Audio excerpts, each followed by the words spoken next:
Oke Bang, gimana Bang pemeriksaannya hari ini? Terima kasih rekan-rekan media, mohon maaf sampai malam. Memang prosesnya cukup lama karena penyidik betul-betul mencoba untuk mendalami persoalan ini dengan pertanyaan-pertanyaan yang sangat detail. Jadi satu persatu ditanyakan dari peristiwanya, awalnya sampai saudara korban ini, Leman itu dirampas kemerdekaannya, dalam artian hampir 30 hari dia tidak bisa pulang, tidak bisa bertemu dengan istrinya, tidak bisa bertemu dengan anaknya, bahkan dia keluar dari satu tempat harus didampingi oleh beberapa orang. Artinya kemerdekaan dia sebagai manusia telah dirampas.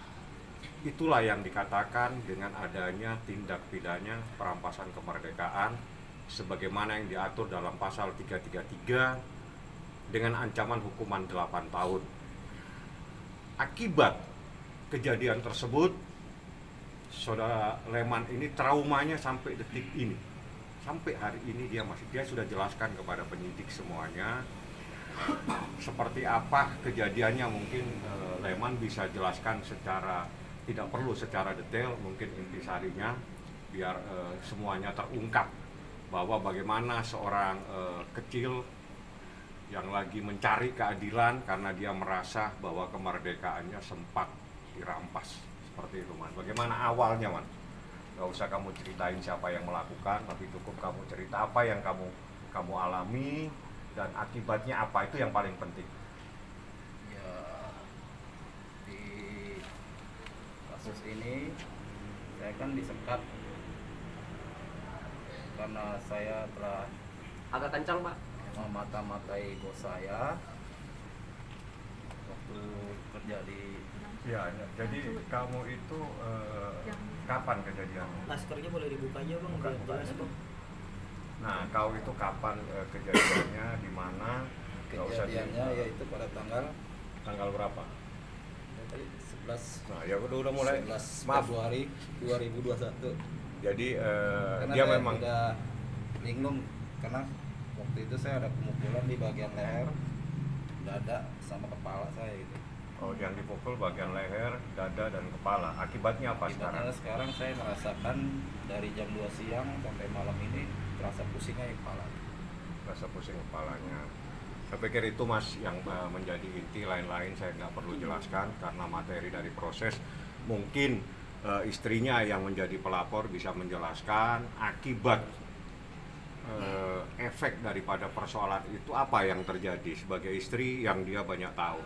Pemukulan sendiri itu dilakukan pada saat penyekapan berarti Bang? Nah, Dengan apa alatnya atau dengan tangan aja tangan kosong, Tangan kosong. pakai alat nggak tahu alat apa karena posisi saya kan mata ditutup gitu. Mata ditutup Oh, pakai mata ditutup. pakai apa sih Bu? Itu apa Kayak istilah? ada sih kain hitam gitu. Artinya Abang juga nggak tahu pasti ya siapa yang mukul Nggak saat tahu itu pasti ya? siapa yang Tahu pada akhirnya. Pada akhirnya tahu. Ada yang tahu karena selain dia ada seseorang yang juga sama-sama yang kebetulan tidak memakai penutup dan Itu- dia yang menjelaskan. Orang Itu pemukulannya kan disekap dalam 30 hari. Itu pemukulannya apakah sekali kejadian atau mungkin beberapa kali mendapatkan dugaan penganiayaan ini? pemukulan sih cuman pada hari hanya pas saya kena itu. Itu cuma sekali hari itu Cuma doang. sekali. Dia hari itu aja. Mungkin waktu disekap itu Bapak sendiri ada kayak membela kayak ini kenapa saya sampai disekap gini gitu loh Pak. Ada jawaban nggak dari dia waktu itu, dari pelaku waktu itu? Nggak ada jawaban jawabannya ya. Yang jelas efeknya apa Man? Sekarang itu akibat itu kau itu di mana? Efeknya Efek saya ya trauma gitu. Setiap saya mau cari kerjaan susah gitu kan. Jadi saya rasa trauma, takut ada yang ngikutin lagi atau gimana gitu. Bang Fahmi, tapi pemukulan itu dijadiin satu laporan atau? Iya, di dalam Laporan kasus ini atau penyekapan itu ya dimasukkan jadi satu. disatukan ya? Leman tadi, Sulaiman namanya ya, hampir 30 pertanyaan tapi sangat terperinci pertanyaannya, luar biasa. Penyidik memeriksa kasus ini dengan sangat detail pertanyaannya, bahkan dari detik, jam, hari itu semua itu digali bagaimana kejadian ini, termasuk juga efek dan akibat yang menimpa saudara Leman sebagai korban itu apa. Jadi kalau mungkin lebih jelas biar istrinya yang tiap hari bersama mungkin bisa menjelaskan Efeknya Leman sebelum dan setelah kejadian, mungkin bisa jelaskan. efeknya itu berkepanjangan sampai sekarang karena suami saya jadi kayak orang tulalit, sering sakit kepala, dan itu berimbas pada pekerjaan karena dia sering lupa harusnya dia pergi kemana, dia harus belok kemana, dia belok kemana gitu. Jadi untuk cari kerjaan pun susah, bos nggak akan mau nerima orang yang agak tulalit gitu. Berimbasnya ke perekonomian pastinya, dan yang bikin saya sedih itu ya dia sering sakit kepala. Siapa sih istri yang gak akan sedih melihat suaminya seperti itu, yang biasanya dia tidak seperti itu. Sampai dia kadang-kadang sama anak pun dia jadi kayak orang gak fokus gitu loh. Makanya saya mau berjuang untuk keadilan suami saya di sini, untuk supaya bisa, ya saya rakyat, saya orang kecil, saya cuma minta keadilan seadil-adilnya untuk suami saya. Bang, tapi kasus pemeriksaan- ini pemeriksaan udah naik ke kesehatan penyidikan nggak dan beredar juga Kalau mau surat, tanya, udah naik ke Kejari, siapa? gimana bang?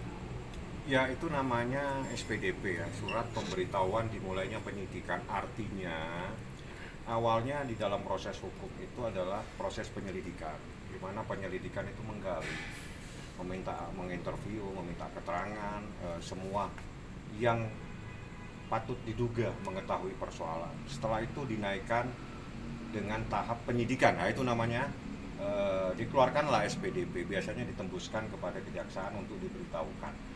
Artinya di dalam perkara ini sudah ditemukan adanya sebuah peristiwa pidana. Nah, saat ini lagi digali untuk siapa yang harus bertanggung jawab atas adanya perbuatan pidana tersebut.